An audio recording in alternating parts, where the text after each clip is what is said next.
আরো জোরে বলতে হবে কে? তো বিশ্ব নবী বলছেন খুশি খুজুর সাথে নামাজ হলো কেমন। অনেকে বলে হুজুর নামাজগুলি খুশি খুজুর সাথে আদায় করতে পারি না, চেষ্টা করি, ট্রাই করি, বাট পারি না। বিশ্ব নবী বলছেন তখন তুমি ভাববা তোমার সামনে তোমার রব দাঁড়িয়ে আছে। সুবহানাল্লাহ পড়েন। আপনি ভাববেন যিনি বিশাল আকাশের মালিক, বিশাল জমিনের মালিক, বিশাল পাহাড়ের মালিক, তিনি আপনার সামনে দাঁড়িয়ে আছে। আপনার ডানে আপনার জান্নাত আছে, বামে জাহান্নাম আছে, পিছনে সাইয়েদুল আজরাইল আছে। এটা যদি আপনি ভাবতে পারেন, বিশ্বনবী বলছেন মুহূর্তের মধ্যেই নামাজের মধ্যে খুশু তোমার চলে আসবে। সুবহানাল্লাহ পড়েন। সুবহানাল্লাহ। এরপরে বিশ্বনবী বলছেন কেউ যদি খুশি খুজুরের সাথে নামাজ আদায় করে তাকে আল্লাহ পাক 5টি পুরস্কার প্রদান করবেন। তার মধ্য থেকে প্রথম নাম্বার পুরস্কার হলো তার জীবনে কোনোদিন কোনো রিজিকের টেনশনই করা লাগবে না। আর আসতে পড়েন সুবহানাল্লাহ। রহমানের বান্দাদের দ্বিতীয় নাম্বার গুণ ওয়াল্লাযীনা ইয়াবিতুনা লিরাব্বিহিম সুজদান ওয়া কিয়ামা। এরা খুব সুন্দরভাবে রাতের বেলা নামাজ আদায় করে, সিজদা করে, কিয়াম করে, খুব চমৎকার ভাবে করে। বিশ্বনবীর এক সাহাবা বলছেন, বুখারীর বর্ণনা, যে আমি বিশ্বনবীর পিছনে নামাজে দাঁড়িয়েছি, বিশ্বনবী এক এক করে তেলাওয়াত করতে লাগলেন, আলিফ লাম মিম যালিকাল কিতাব, এমন করে তিনি পড়তে লাগলেন।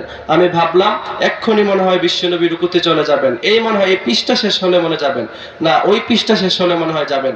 এমন করে করে বিশ্বনবী গোটা সূরাতুল বাকারা শেষ করে সূরা আলে ইমরান যখন শুরু করলেন, আমি আর পিছনে দাঁড়িয়ে থাকতে পারলাম না, আমি সোজা নামাজ ছেড়ে চলে গেলাম। সুবহানাল্লাহ পড়েন। বিশ্বনবী কত সুন্দর, কত চমৎকার, কত ধীর স্থির ভাবে তিনি নামাজগুলি আদায় করতেন। এটাকে বলে খুশু এবং খুজুরের সাথে নামাজ। এই অনেক মুফাসসিররা বলছেন কেউ যদি খুশু খুজুর সাথে নামাজ আদায় না করে তাহলে তার নামাজ আদায় হবে না, কবুল হবে না। তবে কেউ কেউ বলছেন নামাজ আদায় হবে, কিন্তু নামাজ পড়লে যে ফজিলত আছে সেই ফজিলতগুলি, সওয়াবগুলি সে পাবে না, কিন্তু সে দায়িত্ব পালন করার যেই কথা ছিল তার দায়িত্ব পালন হয়ে যাবে। এই জন্য আমরা দোয়া করি, আল্লাহ আপনি আমাদেরকে খুশু এবং খুজুর সাথে 5 ওয়াক্ত সালাত আদায় করার তৌফিক দান করেন, বলেন আমিন। রহমানের বান্দাদের তৃতীয় নম্বর গুণ আল্লাহ বলছেন, রব্বুল আলামিন বলেন, ওয়াল্লাযীনা ইয়াকুলুনা রাব্বানা সরিফ আন্না আযাব জাহান্নাম ইন্না আযাবাহা কানা গরামা। আল্লাহ বলছেন, কে বলছেন? আল্লাহ। আরো জোরে বলেন, কে বলছেন? আল্লাহ। কষ্ট পাইতেছেন খুব? না। আল্লাহ বলছেন ইয়াকুলুন, তারা বলে, রব্বানা, হে আমাদের প্রভু, ইসরিফ আন্না আযাব জাহান্নাম। এর আগে সে বড় নম্র হয়ে চলে, ভদ্র হয়ে চলে, কারোর সাথে সে ঝগড়া লাগে না, সে নামাজ আদায় করে, সুন্দরভাবে সে সালাত আদায় করে, এতগুলি কাজ করার পরেও সে বলে, রব্বানা, হে আমাদের প্রভু, আপনি আমাদেরকে জাহান্নাম থেকে বাঁচিয়ে দেন।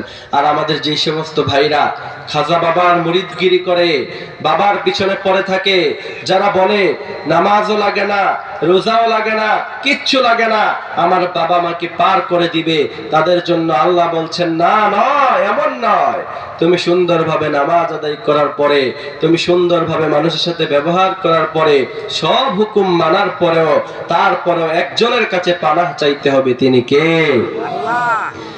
অনেক কথা আছে না নাই আমাদের দেশে, কেউ ফিরে না খালি হাতে, খাজারে তোর দরবারেতে, আছে না নাই? আমি বলতে চাই, কেউ ফিরে না খালি হাতে, আল্লাহর তোর দরবারেতে, ঠিক না? সেজন্য আমার ভাইরা তারা বলে ইয়াকুলু,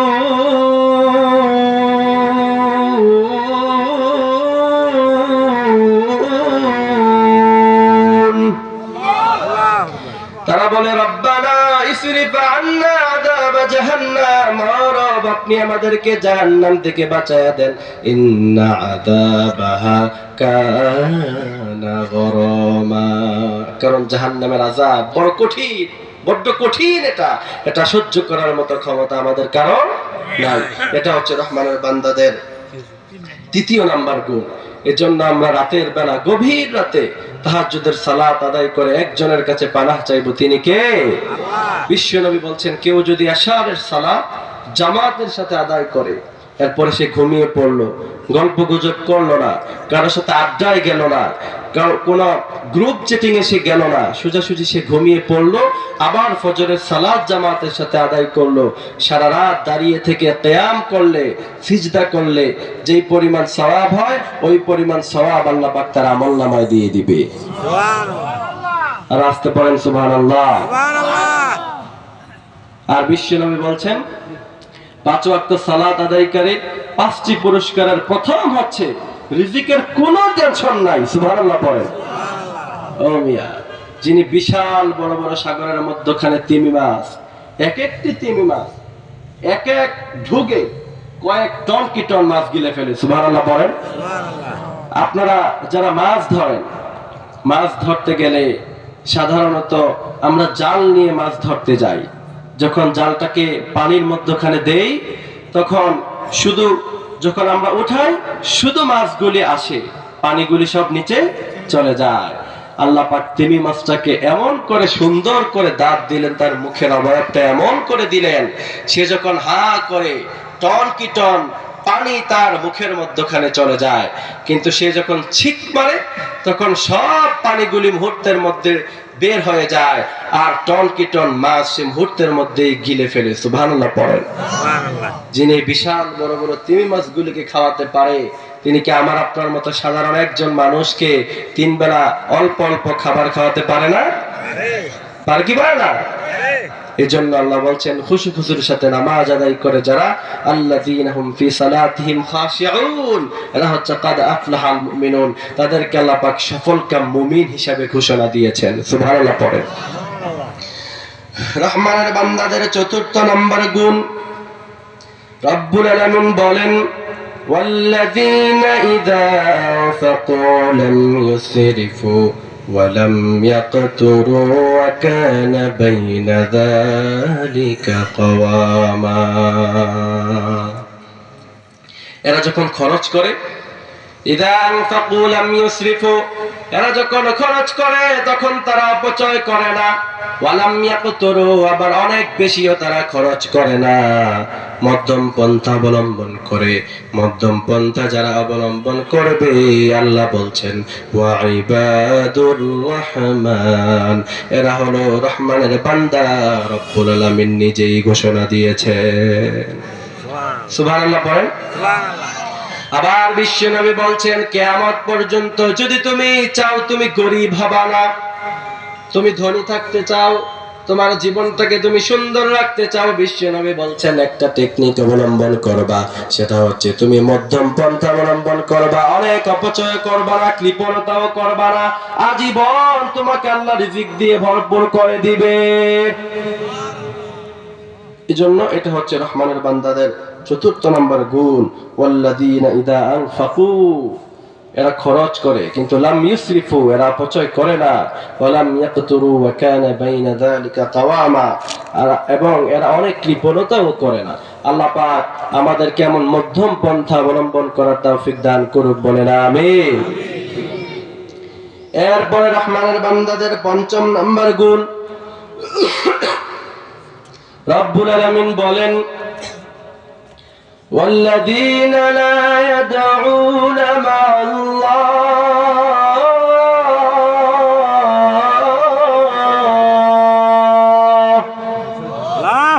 আরো জোরে বলেন আল্লাহু আকবার। রব্বুল আলামিন বলেন, والذين لا يدعون مع الله إلها آخر, রব্বুল আলামিন বললেন, এরা কখনো কারো সামনে মাথা কেনত করে না, আর কাউকে ইলাহ বলে না, ঘোষণা দেয় না। এরা তাদের রব এবং ইলাহ বলে একজনকে ঘোষণা দেয়, তিনি কে? আল্লাহ। আমরা কি অন্য কাউকে ইলাহ মানি? না।